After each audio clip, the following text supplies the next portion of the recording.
Okay? Jadi pagi tadi tengok tanyalah Ustaz Dr. Farid Ravi, kita terkesan, Masya Allah. Di kalangan kita ada ramai saudara yang tidak dilahirkan oleh ibu kita sama-sama. Maknanya semua kita ni muslimat bersaudara. Tapi larat ke mak kita nak bersalin semua orang ramai ni? Tak. Tapi Islam mempersaudarakan semua orang-orang beriman. Sebab tu jangan pelik, tanpa iman suami isteri berpisah-pisah. Tanpa iman, mak ayah yang sayangkan anak akhirnya berpisah. Makin menjauh dia. Dinasihati tak mau. Buktinya ada dah. Nabi Nuh alaihissalam sampai 950 tahun. Yang tak nak ikut kepada dia adalah anaknya sendiri. Jadi setakat kita muslimat, baru anak usia 19 tahun, jangan putus asa. Maka Masya Allah, baiknya Allah memberi contoh yang hebat itu dulu dalam Quran. Maka tadabbur. Kita hanya mengaji, kita tidak mengkaji. Sebab tu kita tak jumpa semua tu. Jadi subhanallah, kita terngiang-ngiang bahasa para asatizah kita. Semua kita bersaudara, syaratnya punya iman. Jadi sayang kalau aku nak syurga, tu yang pakai tudung-tudung bendera Malaysia ni nak syurga juga. Yang tak pakai tudung bendera Malaysia ni muslimat pun nak syurga juga. Jangan kata Ustazah sayang orang bendera Malaysia pakai tudung tu je lah. Tak. Asal di hati kita ada iman, semua jiwa kita penuh kasih sayang. Ya, muslimat, rasakan roh yang macam ni, kita takkan ada dengki-dengki sampai kita mati. Orang yang tak ada roh kasih sayang ni, tengok orang senang, dia susah. Ini yang hati yang paling sakit. Bahaya muslimat dirahmati Allah. Okey, mereka akan jadi manusia yang pengecut. Sebab tak berani berusaha. Kalau aku pergi sana nanti, itu insya-Allah tak mengantuk tu. Cuma kaki rehal tu tak cukup kuat.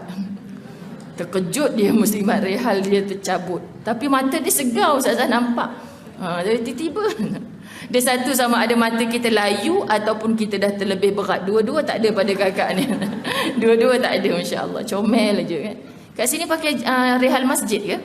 Sebab saya diberitahu ada masjid yang rehal pun tak boleh pakai masjid punya. Kena bawa sendiri dari rumah. Allah kata macam-macam. Kadang Jaiz dah bagi dah, Jawi dah bagi dah SOP dia. Tapi AJK buat keputusan lain pula muslimat. Jadi orang yang nak datang ni kadang-kadang pening. Jadi saya kata tak payah pening lah.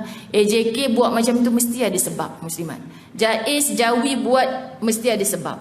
Kan bukan Perdana Menteri buat, bukan mufti Menteri Agama buat, tapi KKM. Kan? Kalau Kementerian Kesihatan nasihat macam ni, maka kita ni dengar elok-elok, akur saja. Tak payah banyak cakap. Ustazah hari Sabtu ni bawa rombongan ke Pangkur muslimat kan. Sibuk tanya, Ustazah ada ke SOP? Dah memang ada lah. Driver bas sekarang ni muslimat, tiap kali nak naik bas tembak dulu. Allahu Akbar. Tembak dulu. Lepas tu, Kak, hand sanitizer. Kemain. Jadi gift kita dekat dalam beg tu pun muslimat, kalau program 3 hari 2 malam tak ada lain dah. Jangan haraplah nak dapat pulut-pulut kuning ke macam dulu-dulu dalam tu. Kita duk bagi hand sanitizer dengan penutup muka. Kan? Jadi kalau dapat itu pun orang dah berbahagia sangat dah. Sebab kadang rumah jauh. Lepas tu dah nak naik bas, Allah Ustazah saya punya hand sanitizer tinggal. Saya punya mask tertinggal. Jadi tak apa dalam beg tu dah ada dah. Seronoklah orang muslimat. Tapi beruntung orang-orang Masjid Ibnu Abbas dulu dah pergi Pulau Pangku. Sebab kita pergi time tak ada orang sangat. Siapa nak pergi Pulau Pangku muslimat? Tapi kita pergi syok je kan? Kan muslimat? Ni saya nak pergi hari Ahad ni, dikabarkan muslimat kita nak raikan orang-orang yang selalu saya bawa trip weekdays. Ini kita bawa weekend muslimat. Depa dah khabar dah, Ustazah jangan terkejut ya, Pangku sekarang tak macam dulu. Apa yang pelik lainnya? Ya Allah Ustazah, jam dekat JT, orang semua nak pi. Saya kata, ya Allah, kalau kau nak mudahkan, segalanya mudah. Ini antara orang yang takut. Takut, Ustazah, saya sanggup lah, tak payahlah pergi. Nanti kalau JT tu runtuh lah apa. Jadi apa tak muslimat?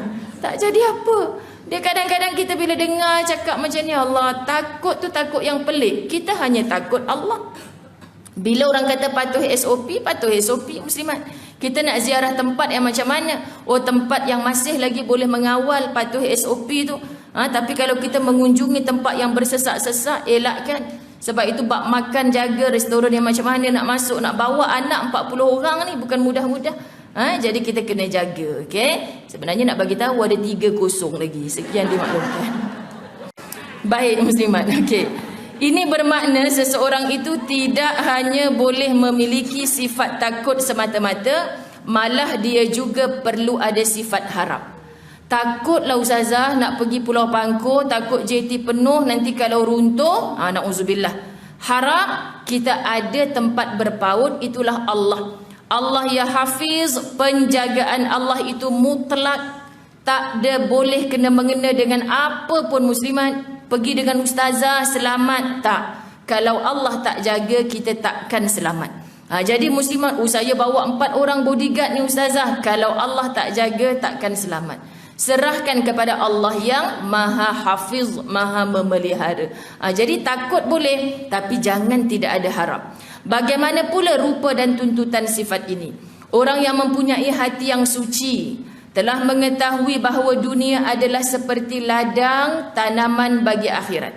Muslimat, pasak sungguh-sungguh dalam minda kita. Dunia yang sedang Allah izinkan kita duduk ni entah sampai bila, dia adalah ladang.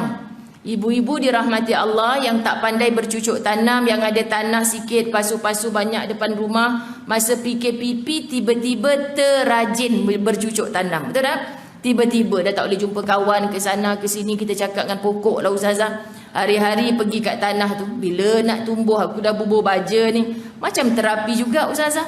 Akhirnya ramai yang share kat Facebook depa muslimat kan. Dah tumbuh dah kan. Ada yang atas tanah, ada yang tak payah pakai tanah. Hebat muslimat. Sebab menggunakan kebijaksanaan akal. Kita mengambil peluang. Jadi kita seronok bila kita tanam pokok, tumbuhnya pokok. Tanam buah, ada tanam macam orang dulu-dulu kan, anak uri anak tu ditanam dengan apa muslimat? Surah Yasin. Supaya nanti pandai bercakap, boleh baca Yasin terus. Mu tak hantar mengaji, macam mana nak pandai baca Yasin? Kadang pelik-pelik sungguh muslimat. Dia tanam uri dengan pensel, nanti pandai. Ambil SPM baru ni 10E juga. Yang mak tanam kau punya uri dengan pensel dulu, siap pemadam kalau salah tolong padam semua. Tak ada Allah. Tapi kalau mak-mak tanya, ustazah ni tak beranak muslimat. Tapi kadang-kadang mak-mak telefon, ustazah, telefonnya 12 malam. Ni dapat cucu pertama ni ustazah, boleh tolong datang tak? Macam mana nak basuhkan uri? Ya Allah, kita dengar pun. Cik, siapa yang beranak ni sebenarnya? Cik dulu yang boleh dapat cucu ni pernah beranak tak? Tu uri kita ustazah, suami kita tolong basuh. Jadi yang ni cucu kita, anak kita, macam mana cara? Ada tak hukum-hukumnya? Allahu Akbar. Minta maaf saya sebut ya cik, kalau doktor ambil buang terus dalam tong sampah pun tak salah apa. Tapi kita ni kan ada adab muslimat. Kita nak memisahkan benda tu daripada tubuh kita yang dah 9 bulan 10 hari, takkanlah nak biar macam tu saja. Sedangkan anak-anak kita ajar mereka balik universiti, balik asrama, tolong bersihkan pad yang kamu pakai tu. Sebab itu darah kotor, sebelum dibuang tidak dibersihkan. Tapi tak payahlah lama-lama dalam bilik air sampai yang tak boleh hilang tu pun dikonyol kan. Ini kadang-kadang ngajar anak tu sampai tak ada warna keruh langsung dekat pad tu. Biarkan tangan kita rosak tak apa, jangan sampai ada darah. Mak yang ngajar takut benar.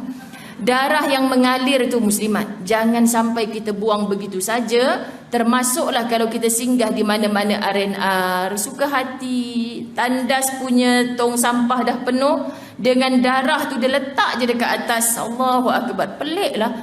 Kita orang perempuan ni tak ada rasa malu ke?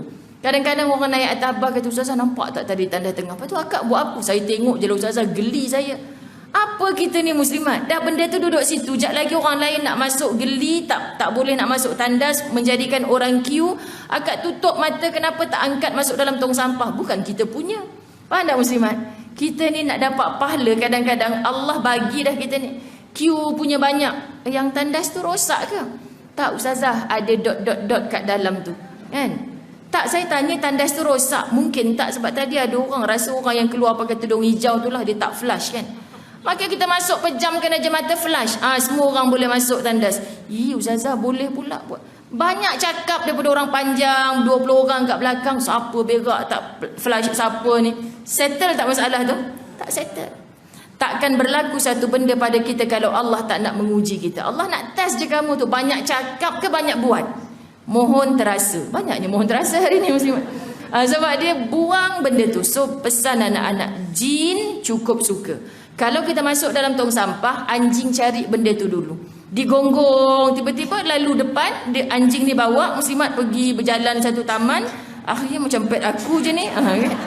Kan malu kita muslimat kan. Allahu Akbar. Itu makhluk yang anjing nampak berjalan, tapi kalau jin tugasnya memang makan darah, memang suka benda-benda macam ni. Lepas tu tanya kenapa anak saya murung, kenapa anak saya susah sangat degil, kenapa anak saya kena histeria ustazah. Bukan semua berpunca dari itu, tapi salah satu asbab kotoran kita telah dihisap oleh mereka. Jadi tolong jaga muslimat. Ini kadang-kadang saya kena selit jugalah benda ni. Sebab bukan anak-anak dara saja, mak-mak dara yang tak berapa nak dara dah muslimat kan, tak jaga bab-bab darah ni, kesian. Okay? Baik, kalau kat hospital tu jaga pula. Mana yang tisu ada kena darah tu, tong lain, jaga pula. Ni darah kotor kita yang jaga, bersihkan. Bukan nak suruh pegang, bukan. Mutonyoh lah air banyak-banyak kat situ sampai darah tu tak boleh diperah. Kalau yang bekas-bekas dia tu buang, kita bukan nak pakai balik pad yang dah kotor tu. Okay?